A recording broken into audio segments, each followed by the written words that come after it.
What if I told you that every single interaction you have with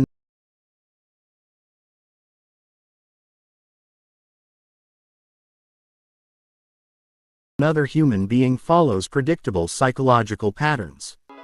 What if I told you that the most successful people in the world, the leaders, the influencers, the ones who seem to effortlessly connect with anyone aren't just naturally gifted, but have mastered the hidden psychology of human behavior? This audiobook will teach you to see what others miss. You'll learn to read the subtle psychological cues that reveal what people are really thinking and feeling. You'll understand the neurological mechanisms that drive human connection and influence. Most importantly, you'll develop the social intelligence to build deeper relationships, command respect, and create genuine influence in every area of your life. By the time you finish this audiobook, you will not think the same way about human interaction. You will see the psychological patterns underlying every conversation, every conflict, every moment of connection. This is not just about being more social. This is about mastering the fundamental psychology of how humans think, feel, and behave in social situations. Chapter 1: The hidden psychology behind every human interaction. Every conversation you have, every relationship you build, every moment of social connection operates according to deep psychological principles that most people never consciously recognize. These aren't abstract theories. They're hardwired patterns in the human brain that have evolved over millions of years to help us survive and thrive in social groups. The first hidden principle is the psychology of social threat detection. Within the first few seconds of meeting someone new, your brain is unconsciously running a complex threat assessment. Is this person safe? Are they part of my tribe? Do they have higher or lower social status than me? Your amygdala, the brain's alarm system, is constantly scanning for signs of social danger, rejection, humiliation, exclusion. This is why first impressions are so powerful and so difficult to change. Your brain makes decisions about someone before your conscious mind even realizes what's happening. Understanding this gives you tremendous power. When you know that everyone you meet is unconsciously asking, "Am I safe with this person?" you can deliberately signal safety and acceptance. You can use your body language, tone of voice, and initial words to immediately put someone's threat detection system at ease. This is the foundation of all social influence, making others feel psychologically safe in your presence. The second hidden principle is reciprocity bias. Humans are psychologically wired to return favors, even small ones. This goes far deeper than just being polite. It's a survival mechanism that helped our ancestors build the cooperative relationships necessary for group survival. When someone does something for us, even something minor like holding a door or paying a compliment, our brain creates a psychological debt that we feel compelled to repay. Socially intelligent people understand this principle and use it ethically to build rapport and influence. They look for opportunities to provide value first. Sharing useful information, offering genuine compliments, or simply giving their full attention. This creates positive reciprocity cycles that strengthen relationships over time. The third principle is social proof psychology. Humans are herd animals. We look to others to determine what's normal, acceptable, and desirable.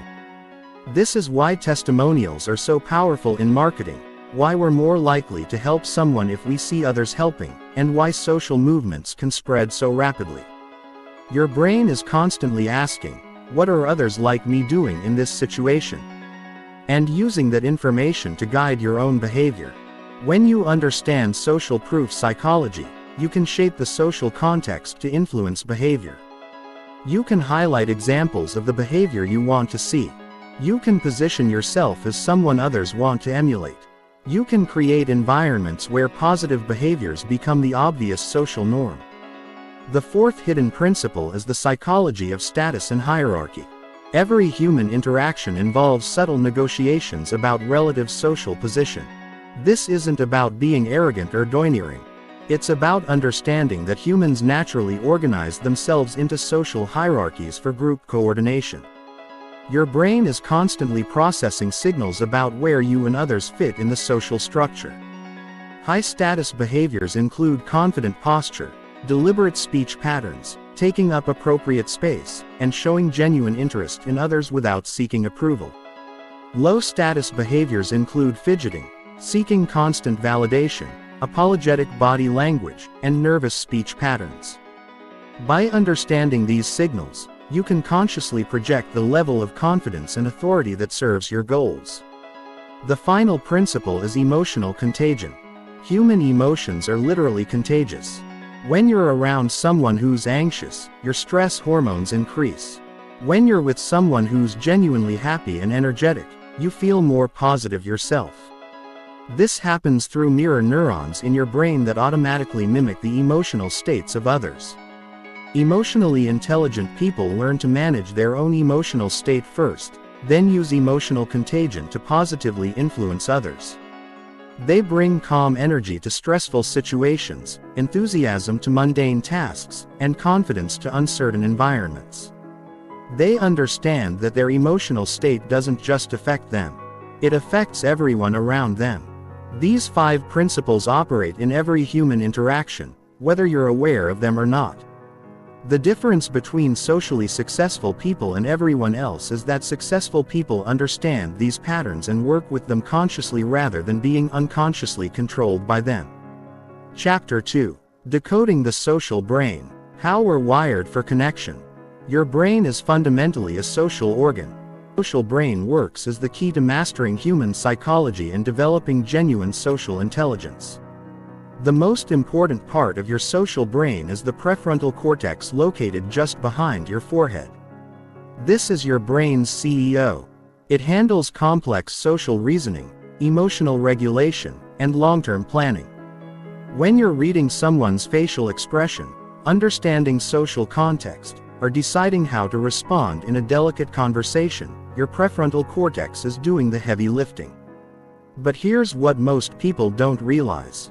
Your prefrontal cortex is also the most energy-expensive part of your brain. When you're tired, stressed, or overwhelmed, it's the first system to go offline. This is why people make poor social decisions when they're exhausted, why conflicts escalate when everyone's stressed, and why emotional intelligence seems to disappear during difficult times. The practical implication is enormous. If you want to maintain peak social intelligence, you must manage your mental energy. This means getting adequate sleep, managing stress levels, taking breaks during intense social interactions, and being strategic about when you engage in important conversations. Your social brain literally cannot function at full capacity when your energy is depleted. Smile when someone smiles at you. Why you feel tense when you're around anxious people, and why watching someone get hurt makes you WSE. They're also why behavioral mirroring, subtly matching someone's posture, speech patterns, or energy level creates such powerful rapport.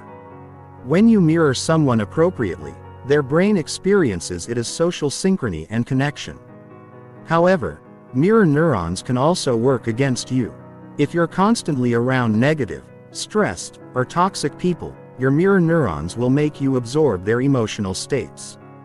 This is why your social environment has such a powerful impact on your own psychology and behavior. You literally become more like the people you spend time with whether you realize it or not.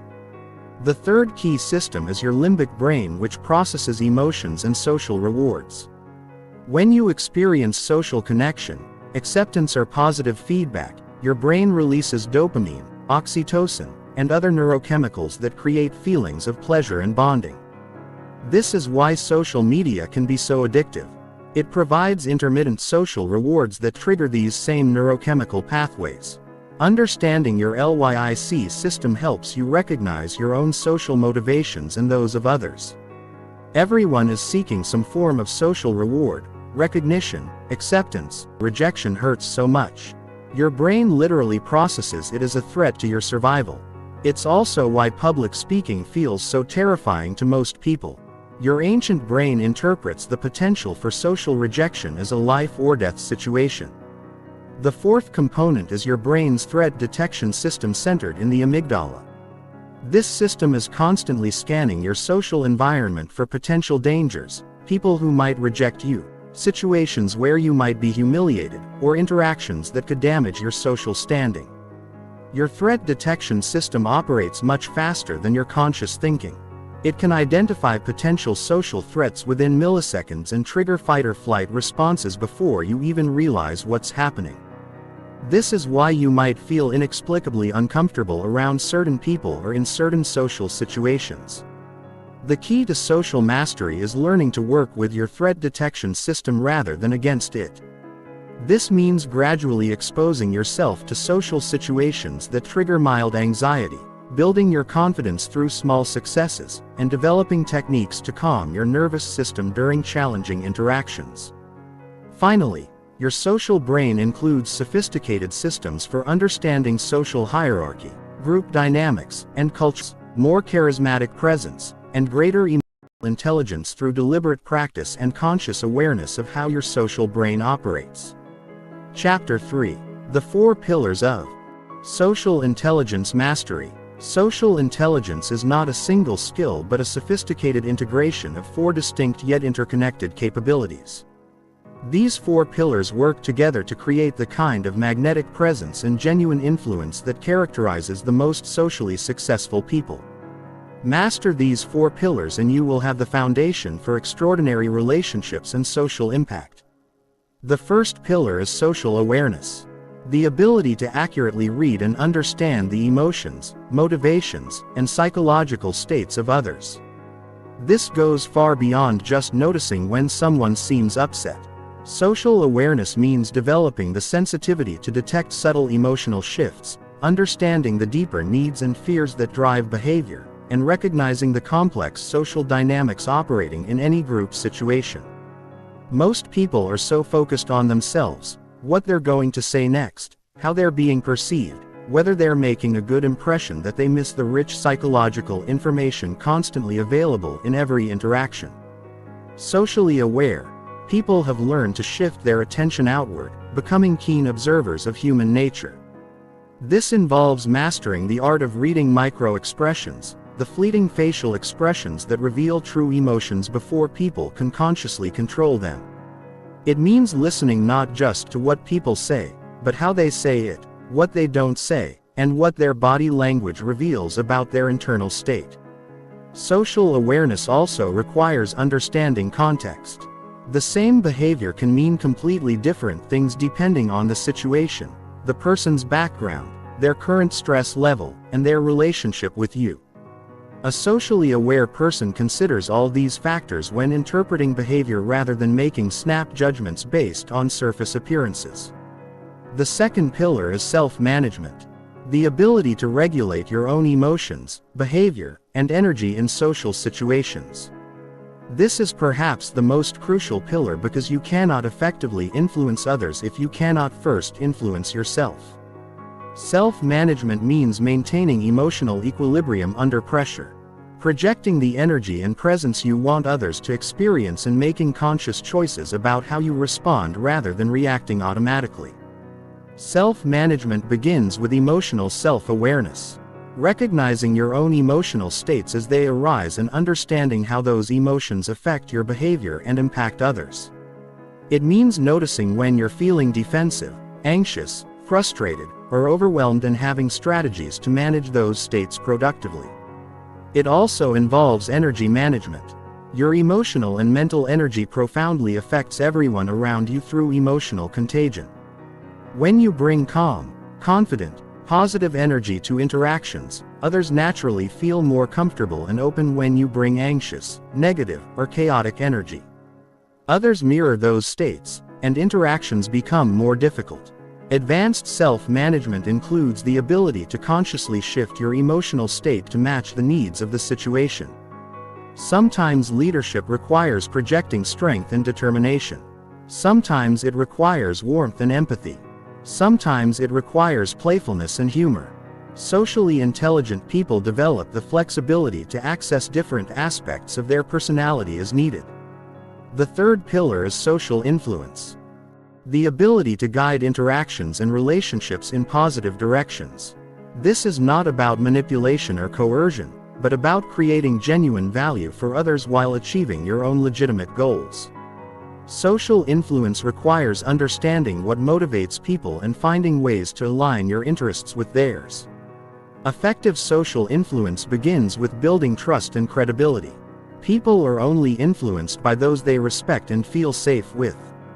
This means being authentic, keeping your commitments, showing genuine interest in others' well-being, and demonstrating competence in areas that matter to them. It also requires mastering the psychology of persuasion. This includes understanding how people make decisions, what types of arguments resonate with different personality types, how to frame information in compelling ways, and how to create emotional as well as logical reasons for people to say yes to your ideas.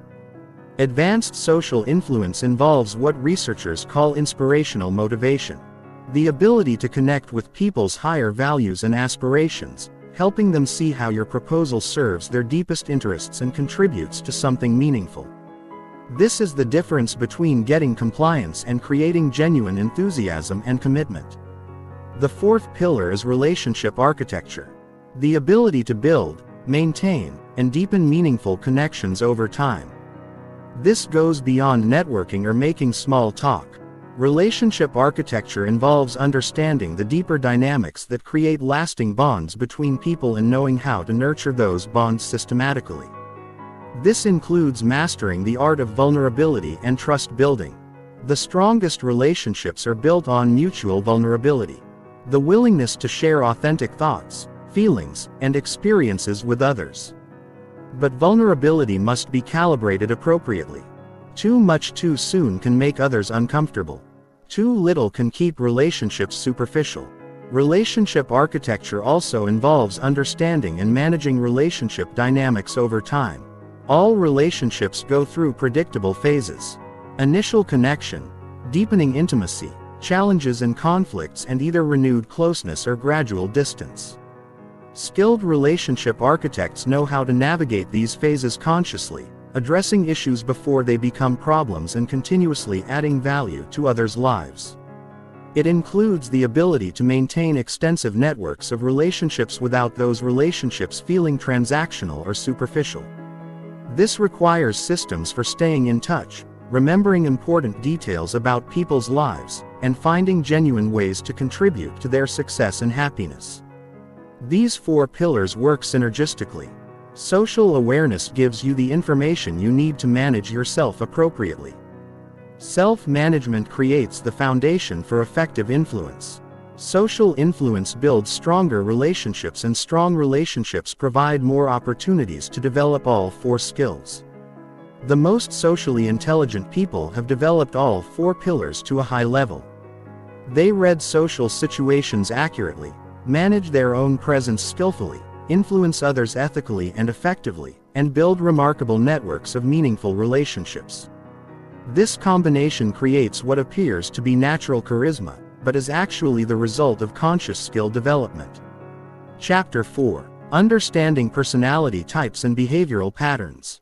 Every person you encounter operates according to distinct psychological patterns that shape how they perceive the world, make decisions, and interact with others.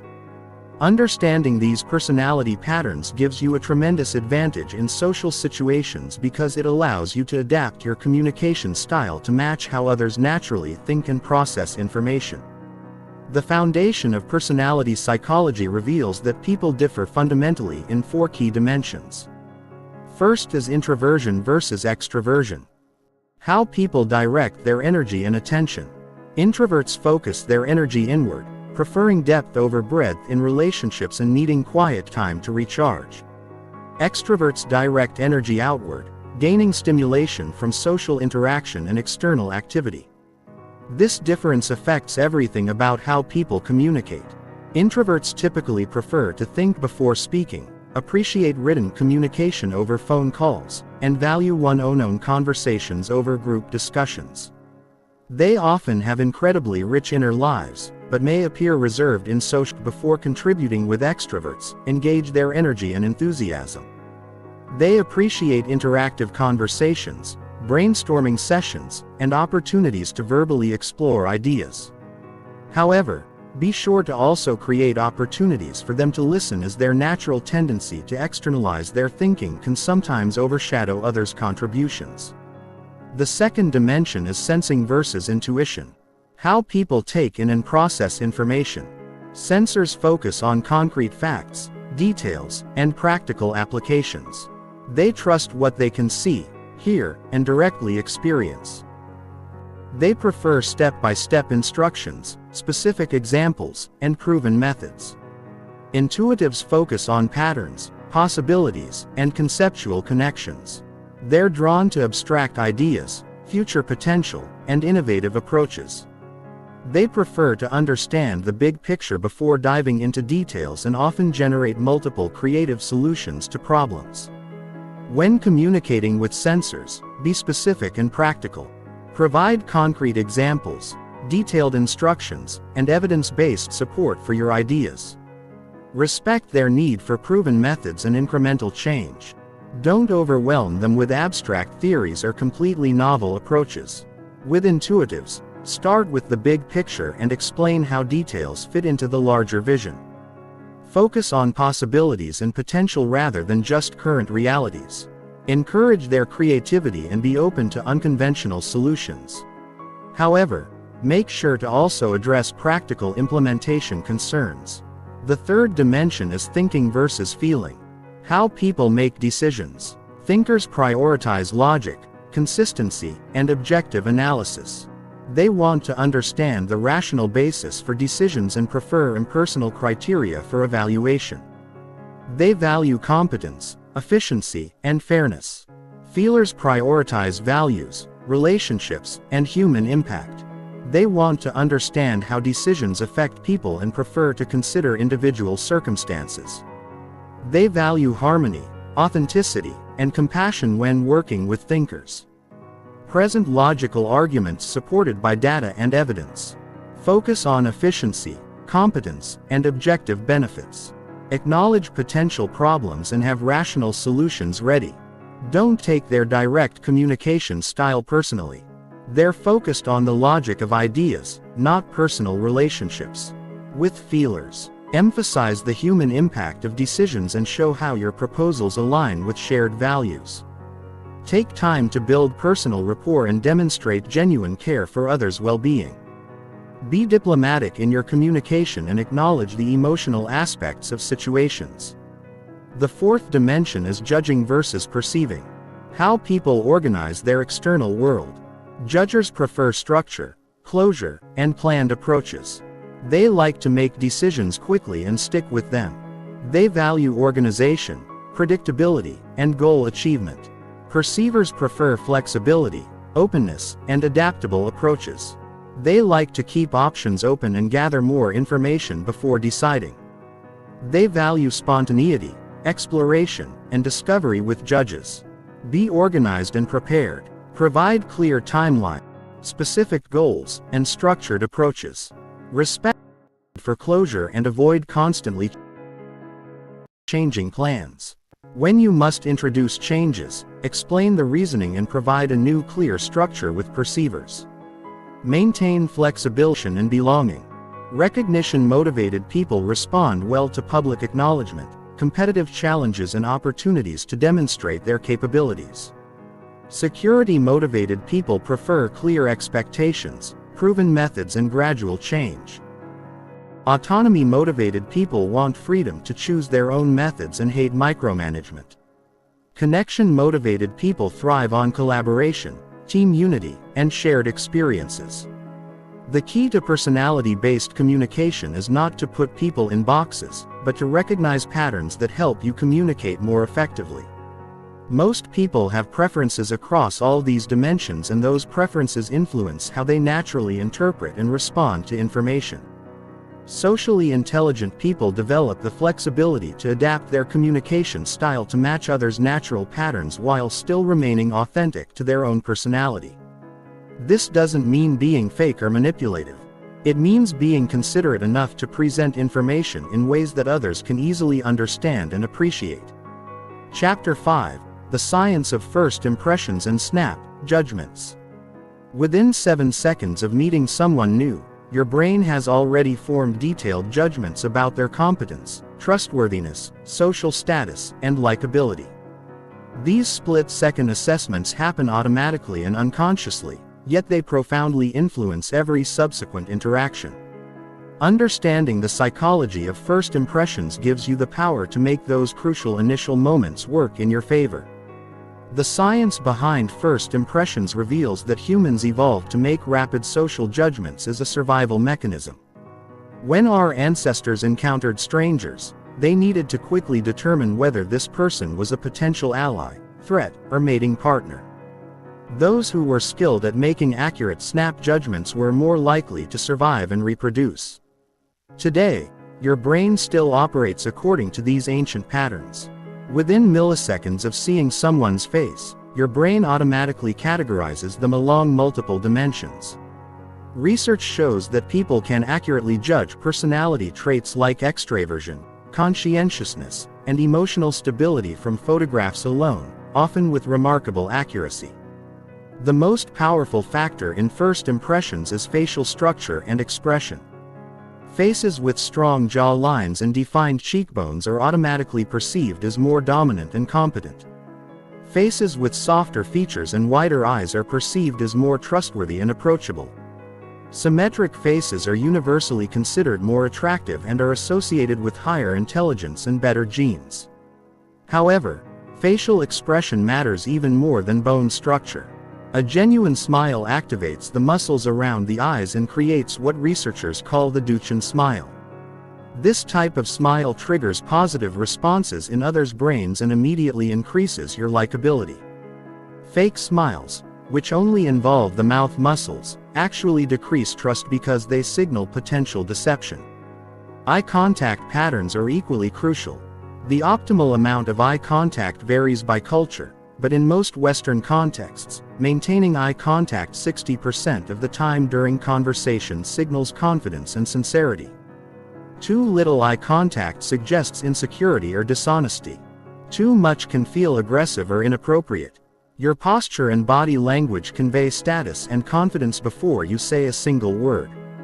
Upright posture with shoulders back signals self-assurance and competence. Slouching or hunched shoulders suggest insecurity or low energy.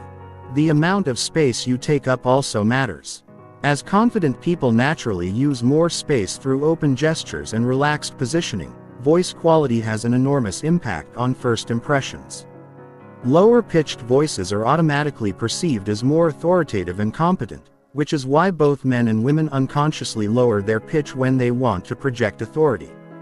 Speaking rate also matters. Slightly slower speech suggests thoughtfulness and control, while very fast speech can signal anxiety or lack of confidence.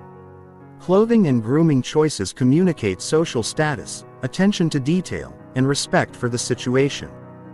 This doesn't mean you need expensive clothes, but your appearance should be appropriate for the context and show that you've invested effort in your presentation. Research shows that people form impressions about your income level, education, and social class within seconds based purely on clothing cues. The psychological principle of primacy means that first impressions create a filter through which all subsequent information is interpreted.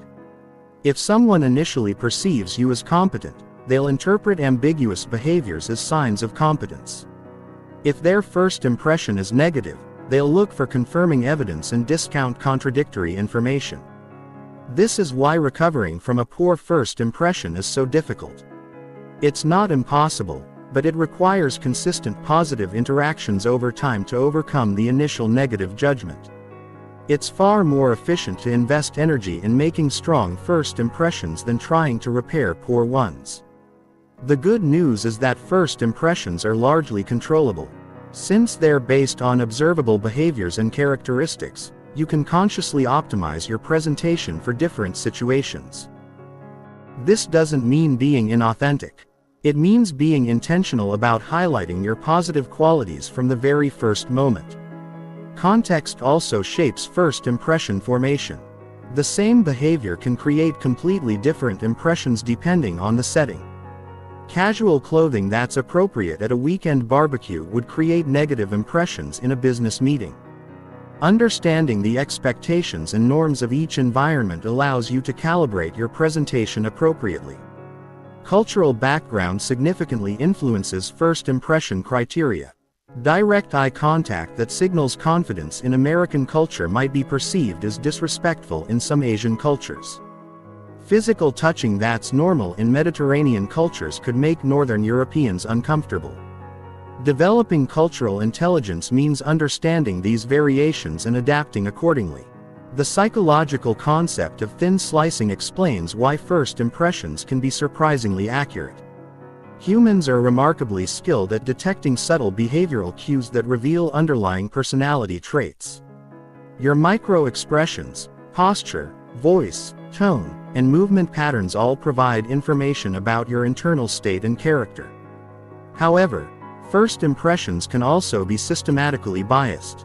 The halo effect means that one positive trait can make everything else about a person seem more positive.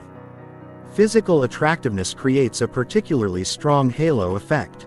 Attractive people are automatically perceived as more intelligent, competent, and moral even when there's no logical connection between appearance and these qualities. Understanding these biases helps you both leverage them ethically and avoid being misled by them when evaluating others. Just because someone makes a strong first impression doesn't mean they're actually competent or trustworthy. Similarly, someone who makes a poor first impression due to nervousness or cultural differences might be an exceptional person once you get to know them. The key to mastering first impressions is developing the ability to consciously project the qualities that matter most in each specific situation while remaining authentic to your core personality. This means having a repertoire of presentation styles you can access depending on whether you need to project authority, warmth, creativity, or trustworthiness. Chapter 6. Micro-expressions and the language of the face.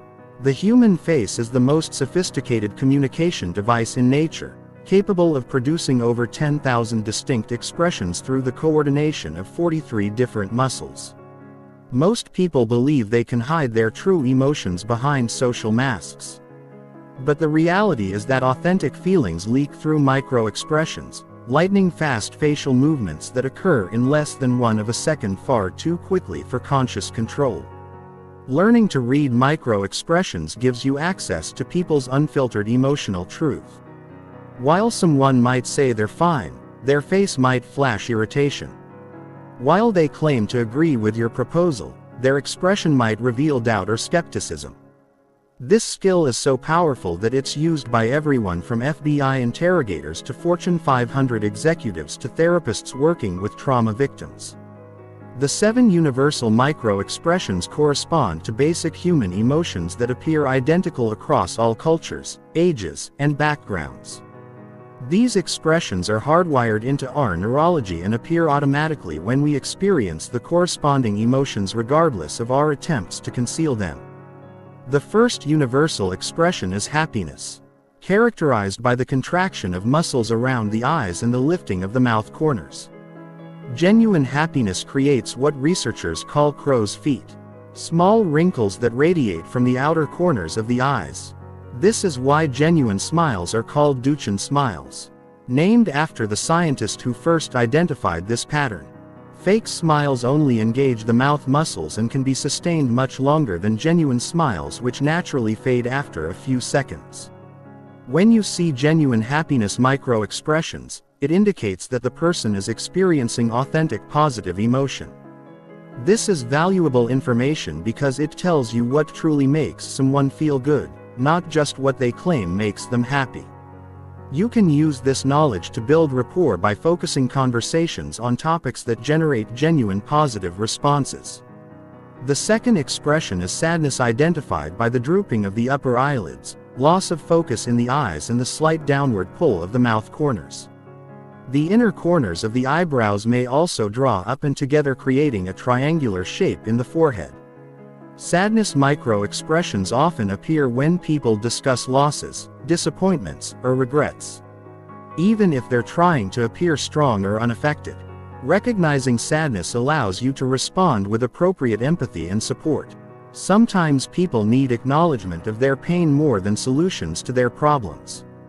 When you see sadness micro-expressions, it's often more effective to validate their feelings than to immediately try to cheer them up or fix their situation. The third expression is anger, marked by the lowering and drawing together of the eyebrows, tension in the eyelids, and the pressing together or thinning of the lips. The nostrils may also flare slightly.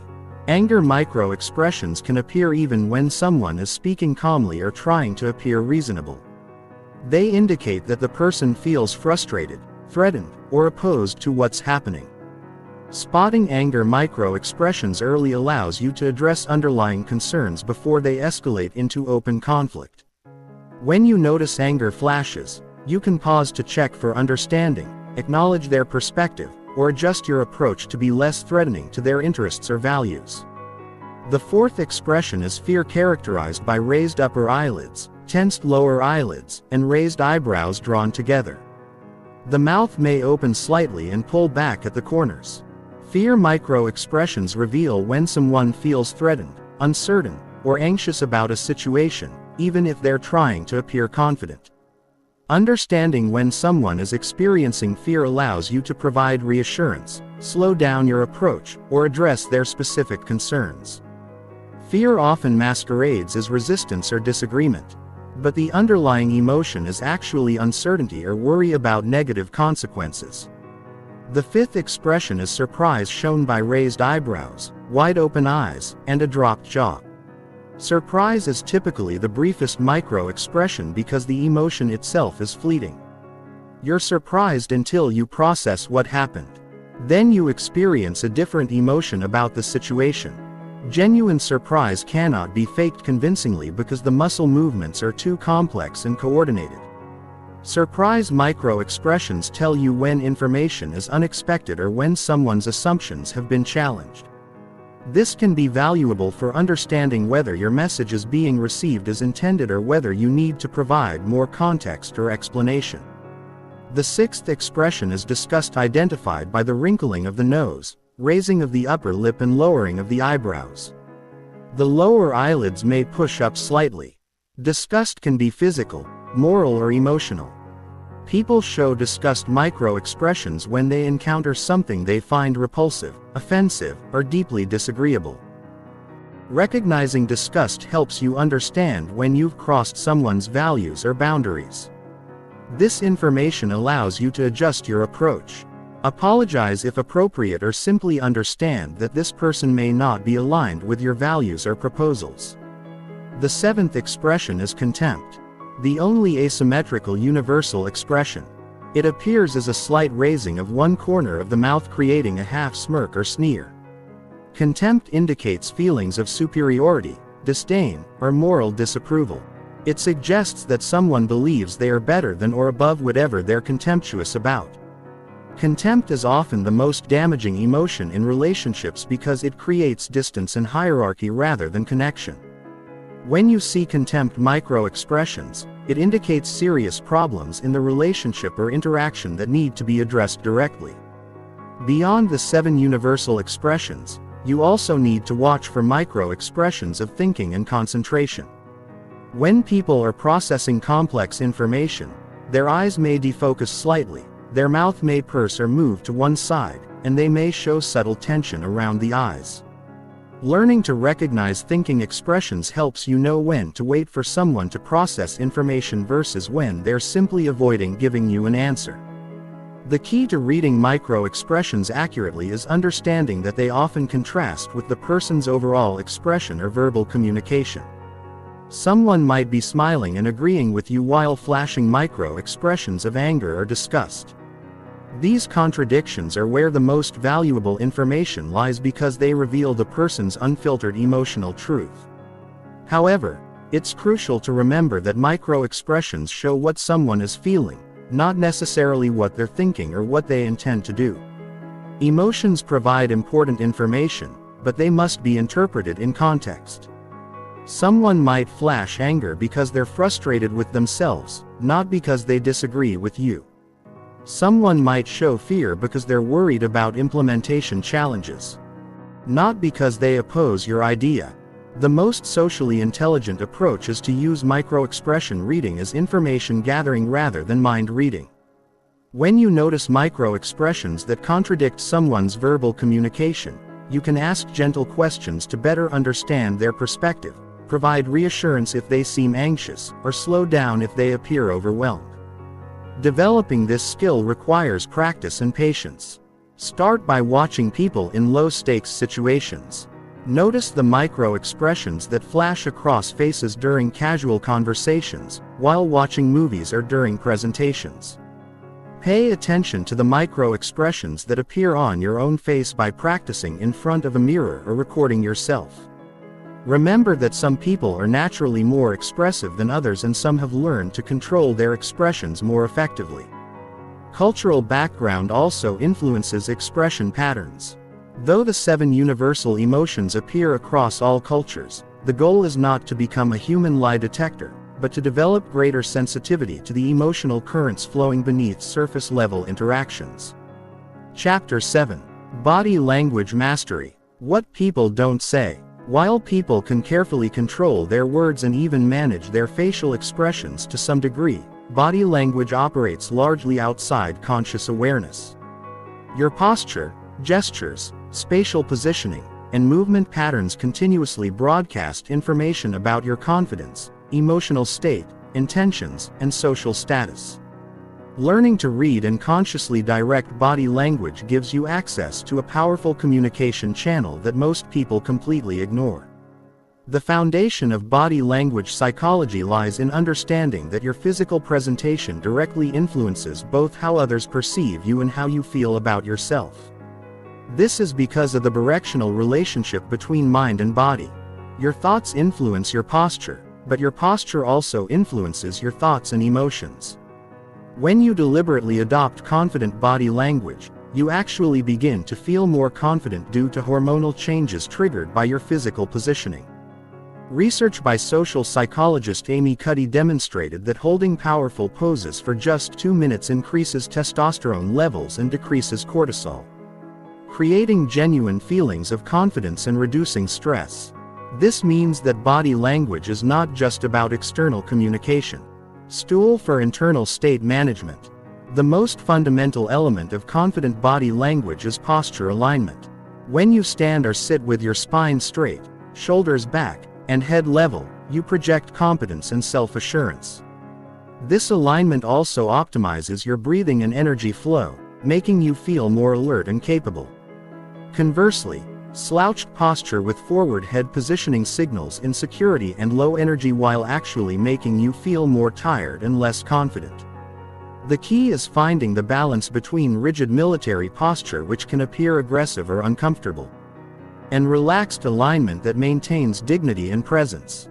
Think of your spine as a stack of blocks that should balance naturally, with your head floating effortlessly on top rather than being held in place through muscular tension. Shoulder positioning is equally important for conveying confidence and status. Broad, relaxed shoulders suggest capability and emotional stability. Shoulders that are pulled up toward the ears indicate tension and anxiety. Shoulders that roll forward suggest defensive positioning and low confidence. The ideal shoulder position is broad and relaxed, taking up appropriate space without appearing aggressive. Hand and arm positioning provides continuous information about someone's emotional state and intentions. Open hand gestures with palms visible signal honesty and openness.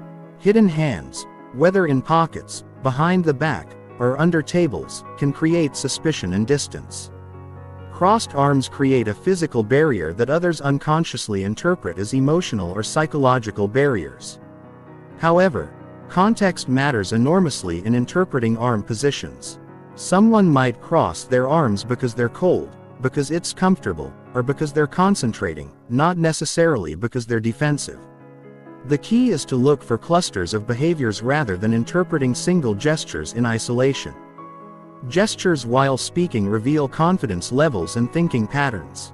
Confident speakers use deliberate, controlled gestures that emphasize their points without being distracting. Their gestures tend to move away from their body, claiming space, and drawing attention to their ideas. Nervous speakers often use repetitive, self-soothing gestures like touching their face, playing with their hair, or adjusting their clothing. The speed and size of gestures also communicate different messages. Larger, slower gestures suggest thoughtfulness and authority. Smaller, faster gestures can indicate excitement or anxiety. The most effective speakers vary their gesture patterns to match the content and emotional tone of their message. Spatial positioning and proxemics reveal social dynamics and relationship quality. The distance people maintain from each other, how they angle their bodies, and whether they mirror each other's positioning, all provide information about rapport, status, and comfort levels. In most Western cultures, intimate distance is reserved for close family and romantic partners. Personal distance is used for friends and casual acquaintances. Social distance is appropriate for business interactions and formal situations. Public distance is used for presentations and formal speeches. When someone consistently maintains greater distance than the situation typically requires, it may indicate discomfort, disagreement, or desire for emotional distance. When someone moves closer than cultural norms suggest, it might indicate interest, attraction, or an attempt to establish dominance. Body orientation is another crucial element. When people are engaged and interested, they tend to orient their entire body toward the speaker, not just their head.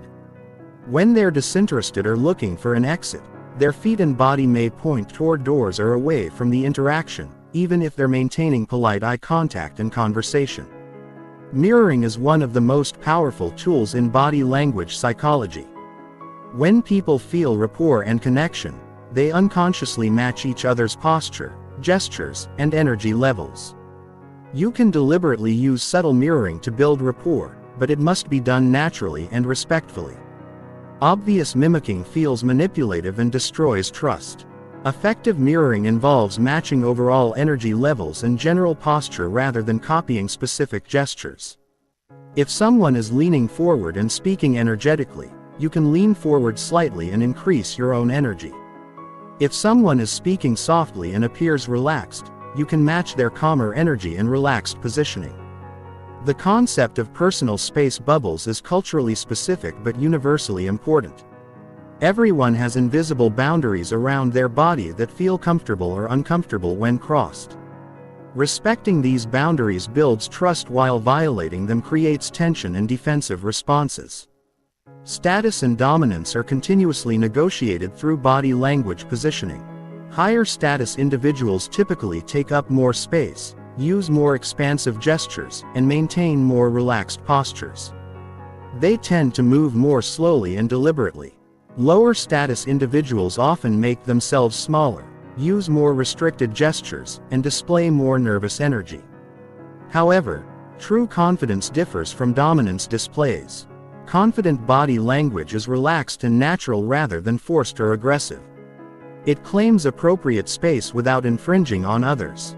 It projects capability without needing to diminish anyone else. Nervous habits and self-soothing behaviors are among the most revealing aspects of body language. Touching the face, neck, or hair, fidgeting with objects, repetitive movements, and changes in breathing patterns all indicate internal anxiety or discomfort. Learning to recognize these patterns in yourself allows you to manage your anxiety and project greater confidence. Recognizing them in others allows you to provide reassurance or adjust your approach to be less threatening. The integration of all these elements creates what researchers call presence. The quality of being fully engaged, confident, and authentic in social interactions. Presence cannot be faked because it requires alignment between your internal state and external presentation. When your thoughts, emotions, and body language are all congruent, others sense your authenticity and respond with greater trust and respect. Developing body language mastery requires both self-awareness and other awareness. You need to become conscious of your own habitual patterns and their effects on others. You also need to develop sensitivity to others' nonverbal communication so you can respond appropriately to their comfort levels and emotional states. The goal is not to manipulate others through body language tricks, but to become more conscious and intentional about this powerful communication channel. When your body language authentically reflects confidence, interest, and respect for others, it enhances all